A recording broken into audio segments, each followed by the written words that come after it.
so proud of this team. Coming here was a big move personally and professionally, and just had a vision of what tonight would look like. And I wanted these guys to experience that so bad. And this is about the players, and whether it's culture, team, buy-in, connectedness, whether it's baseball, there's been a lot of blood, sweat, and tears put in the bucket over the 700 whatever days we've been here, and they're champions, and really excited to go to Omaha and chase a national championship with them. And if they are in character, we're gonna have a great chance to do that. Yeah, this is for Riley. Tonight was y'all's longest scoreless streak by relievers in an SEC game this year against SEC team. Can you talk about y'all coming up clutch like that in that situation? You had to shut them down? It felt great to do, and if I'd say if we had a crutch all year, it'd be the bullpen, and it was just good to show that that's not our crutch and that we can hold our own. Okay, back right over here, guys. Chessa Boucher with WVLA here in Baton Rouge. Cade, your last AB at the box. I mean, not your last, but your last in the box, and you hit a 3-run bomb. What did it mean to you to go out like that? It means everything. I was just so happy we won the game today, and in that at bat, I was just trying to hit a fly ball to center field, and ended up getting a good pitch over the heart of the plate, and put a good swing on it, and that gave us a lead, and that's what I was really excited about. Anytime you have momentum in postseason is huge, and it was on our side after that, and that's what I was really excited about. Okay, far left over here, guys. Dylan, it seemed to everyone watching you in the 9th inning, the bases loaded in a tense game, that you'd come up and there would be a situation like that. What did it seem like to you after all the walks and everything, and knowing your team needed a really big hit at that time to try to put away a scrappy team like Kentucky? Yeah, I was just trying to, really control myself during that AB. There's a lot of emotions and a lot of things going on in that type of, situation. So, through all my training, with our mental coaches here, and Coach Jay's really helped me out with this too. Just really controlling myself, controlling my breath, really. And I was just trying to get a good pitch to hit going up there. I walked I think 4 times previously, so just trying to get something good to hit, not trying to expand, and I was able to do that and score 2 runs for the team. So it was awesome. Just really passing it on to the next guy. It was good. Okay, guys, right in the front here. Dylan, you expressed to me on the field that you were nervous in that at-bat. Have you ever been nervous here at all? Yeah, I have before. No, I'm not gonna lie. I'm nervous for every at-bat, really. It's just through all my training, really. Like I said, I was really just able to control myself and control my breathing, and it didn't make it any better when my walk-up song was playing. So, but it was fun. It was awesome, and it was good. Yeah, I think a spark hit us late in this year, which is a great timing, and we're just gonna keep moving forward with this momentum we have. Far left front. Yeah, I guess kind of building on that, just for Riley, can maybe speak for the pitchers, and then Dylan maybe for the position guys. Just, do you guys feel like you're playing at your peak? It really felt like this weekend, last 2 weeks, you guys have really put together some really solid baseball overall. I think we are firing on all cylinders right now. Everything's clicking, and I think it's all the hard work we've been doing the whole year, and then it just finally come together. Yeah, no doubt. Like I said, I think there's just a little spark that hit.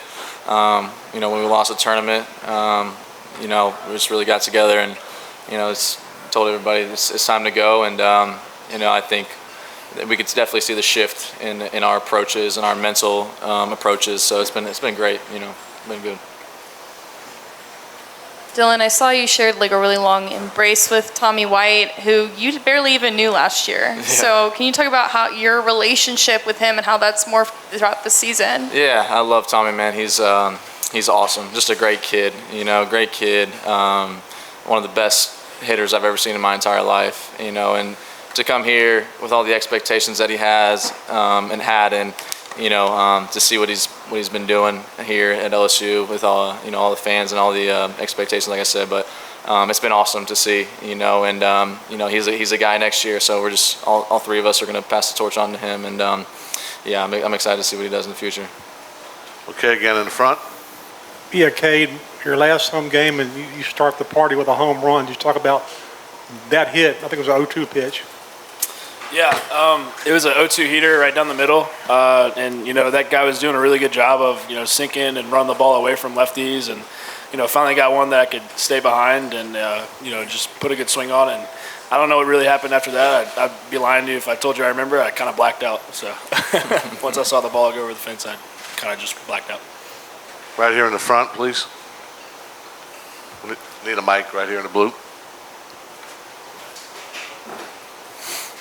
Dylan, when interviewing Skeens, he said that you were one of the reasons why he came to LSU. What are your thoughts on Paul and, just that statement? Yeah, he's the best pitcher I've ever seen in my life. To see what he's been doing here at LSU, it's been remarkable. I don't think that kid should be here. I think he should be pitching for a major league team right now. I've learned so much from that guy. Just a mental approach, how he carries himself every day. It's been awesome to play alongside of him, and I'm really excited and very proud of him, and just really looking forward to see what he does in the future. It's gonna be awesome for him. Riley, you came in as a transfer last year, and there were a bunch more transfers this year. What is it about this team that is able to make those transfers like you feel at home? I know for me, right when I got here, I felt welcomed and felt at home, and the others, I'm sure, feel that way too. And I think that's just what we're able to do, and help us win. Front left. Yeah, Riley, you're probably in a pretty unique position here, of being one of the only guys who's made this trip and made it with Coach. Just, I guess, what do you tell the guys in the next couple of days about what to expect, and just from that experience you had a couple of years ago? It's still just baseball, 9 innings, and just a game at a time, and don't look too far ahead. Anything else for the student athletes? One more in the front here. Dylan, this entire season, your coach has had the mentality of one game at a time leading up to this moment right now. Do you say that that's what's gotten to this moment right here, right now? Yeah, for sure. That's been our motto since day one pitch at a time. When you think about it, really, it just kind of breaks down the game in the best way possible, really. You just control the strike zone, control, the offensive line in baseball. Good things will happen at the end of the day, and I think what we're doing right now is very, very good and very special, and it's going to carry it forward in Omaha. Okay, we don't have any other questions for the student athletes. We'll release those guys. You guys are free to go, and we'll open the questions for Coach Johnson. Challenges with, Grant going down the Friday before the season with Chase and Garrett going down, and they were pitching as good as you could. They were two of the best relievers in the SEC through 3 weekends. We just kind of stayed at it. I think the Mississippi State Sunday game, that was tough. But if you look from that point forward, McNeese on Tuesday, Georgia series, the SEC tournament, regional, super regional, I'd say it's been a strength of this team. And I never really doubted the talent.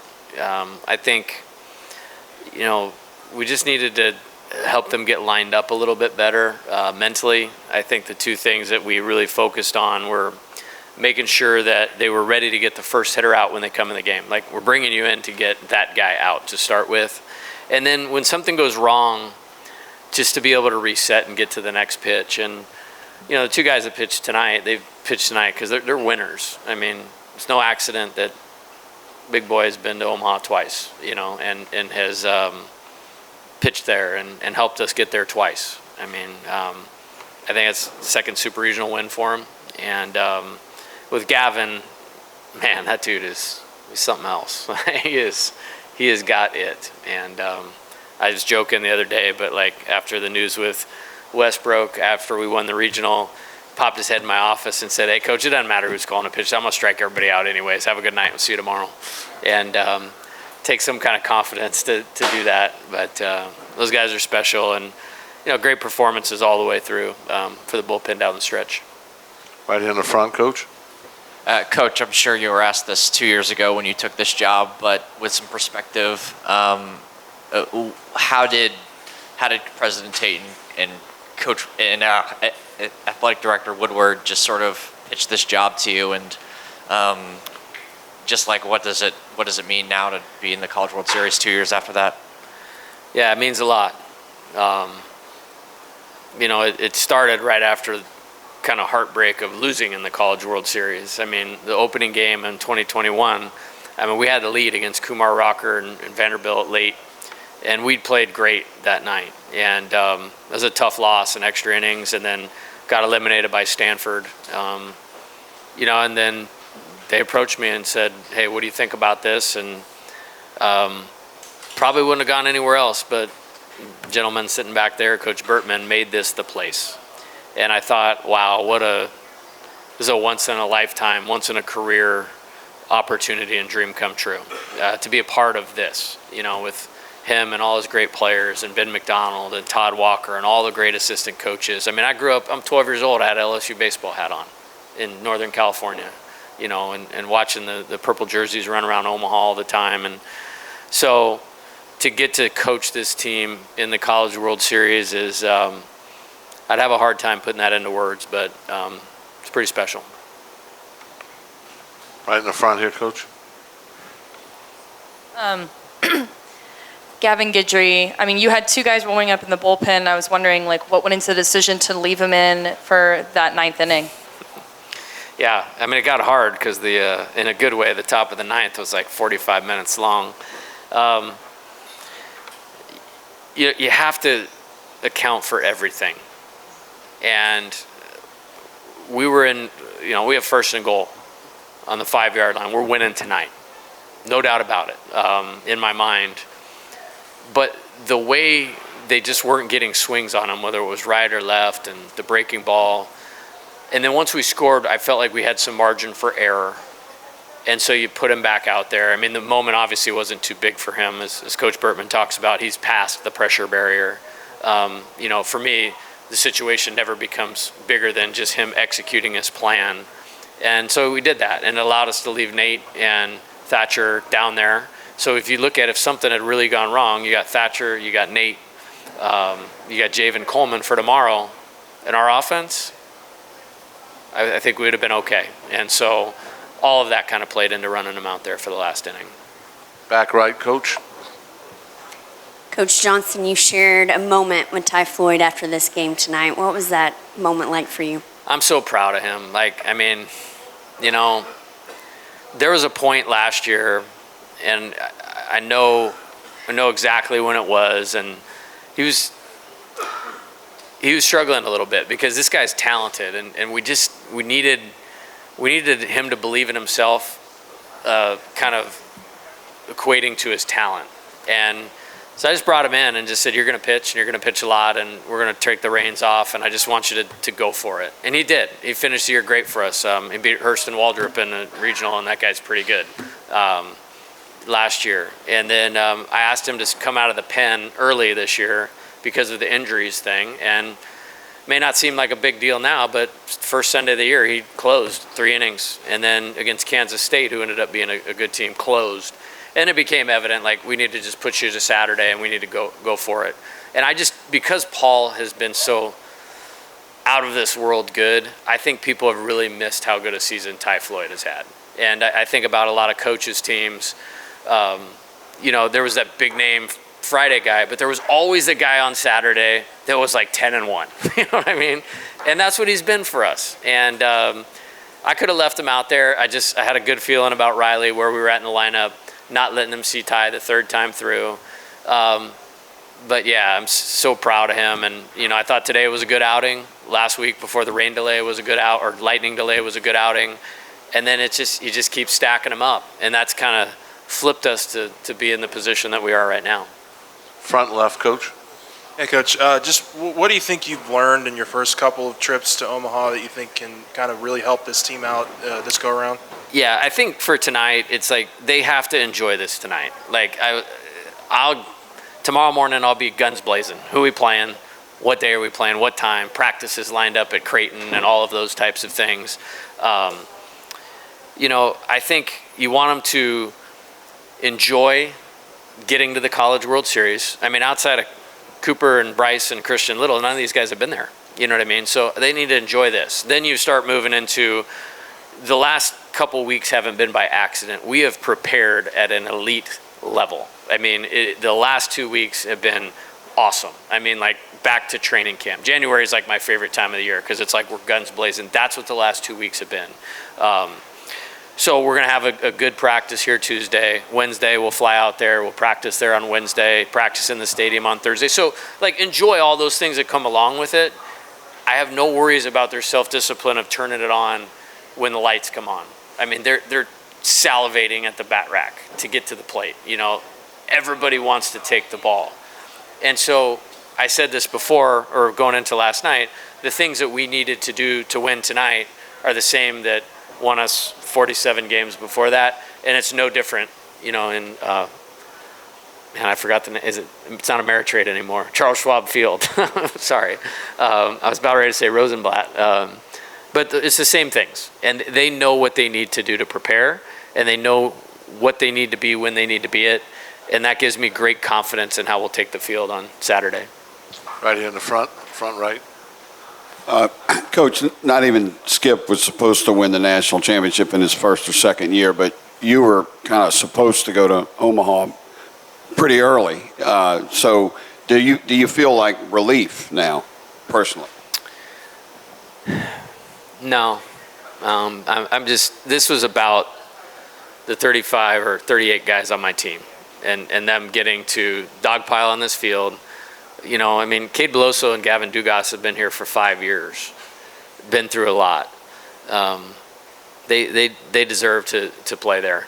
And if I said I felt relief, that would be taken away of what this is really about. And that's the players, you know, working all the blood, sweat, and tears in the bucket for this opportunity. And I'm really just, I'm happy for them. I'm happy for our program. I'm so honored to be here. Happy for the fans. I mean, talk about an unbelievable performance. And, you know, when Dylan hit the double, that topped last week. that topped last week as far as the stadium. And I just love how everybody's behind us. And it makes me happy that they're happy that, you know, they can pack up the motorhome RVs, hop on a flight, get up there and hang out in Nebraska for 10 to 12 days. Fall left, Coach. Jay, I overheard one of those videos, many videos they do that they put on social media that you tell the team early in the season, you're going to take a picture after every game, and there were going to be lots of pictures. Did you have in mind what this picture and what it might look like and where you might put it? Could you share that, any of those things with us? Yeah, I mean, even the picture after we win the game. Yeah, I mean, I had 2023 on my mind when I came here. I mean, Dylan Crews is a large reason I accepted this job. I would have come anyways because of Coach and what he did, but that's a special player. That's a generational player, and to get to coach him for 2 years, we worked our way through some things that we just had to improve. Last year, won 40 games, you know, played in a regional final against a team that's just still playing today. And, you know, it's almost like 2 years have been wrapped into one.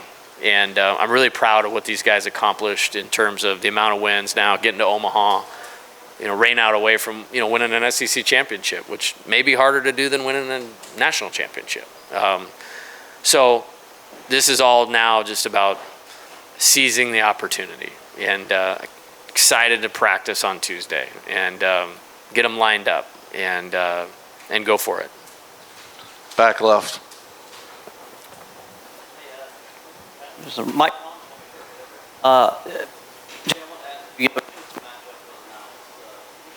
really stressed how much, you know, means to him, and I noticed, you know, after you guys won, a long conversation with him and an extended embrace. So, one, how much does it mean to you as friends seeing what he did this season, but then secondly, as a coach, knowing the pressures to win at this level and knowing 6 years since he had been able to even make it. Yeah,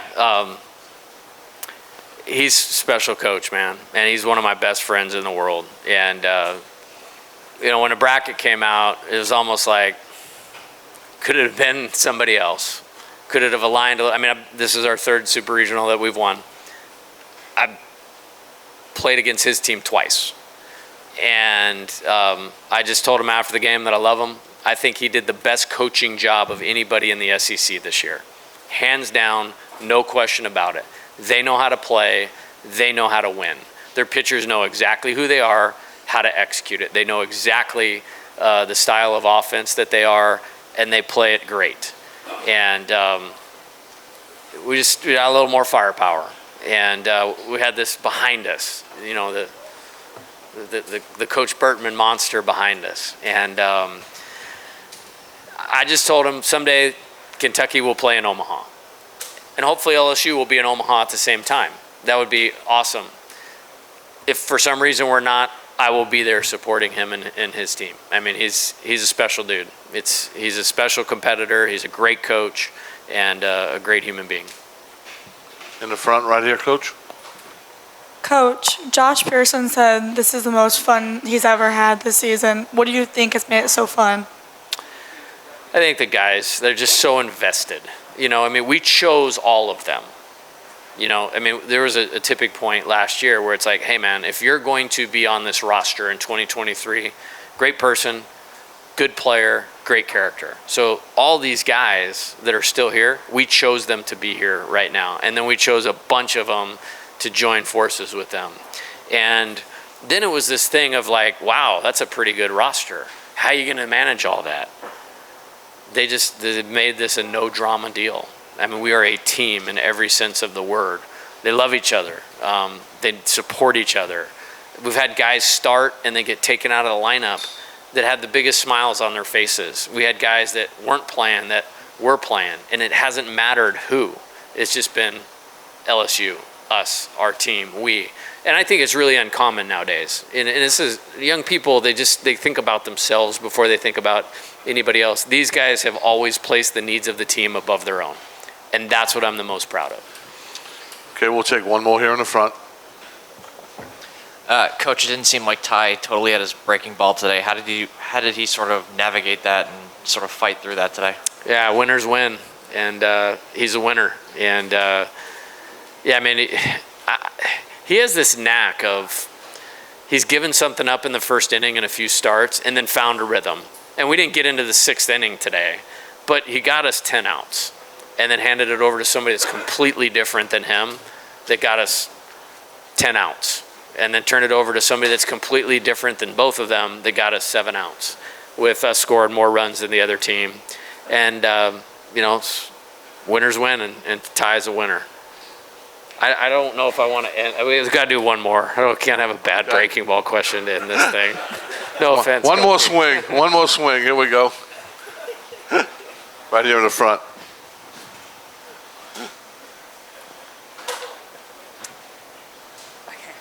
I guess, like, what was your message to the guys going into the 9th inning? I mean, you still had a tight lead. So we don't have a bunch of signs or sayings up. There's a few. If you walk out of the hallway down into the dugout, I mean, the big one, it just says one pitch at a time. And what we've tried to do is get them to just master living in the moment. Everybody knew what was on the line today, but it feels so much better to accomplish it when you've invested everything the right way. And they're talented, so it's all going to come back to the play. And so just staying focused, being present, that's what makes them special. That's what makes talented guys play great quite a bit. That's a really good record right there against a hellacious schedule. But nothing has ever been too much for them, you know, and they kept forging forward with a little adversity, and you know, they're champions, and they've earned the right to go play for a national championship. And saying that is probably the thing that gets me the most. They've earned the right to go play for a national championship, and that's what we intend on going and going for it. And I will not promise it will win it, but everything will be invested by everybody to go do that. Okay, Coach, well, congratulations. Thank you. Best of luck in Omaha.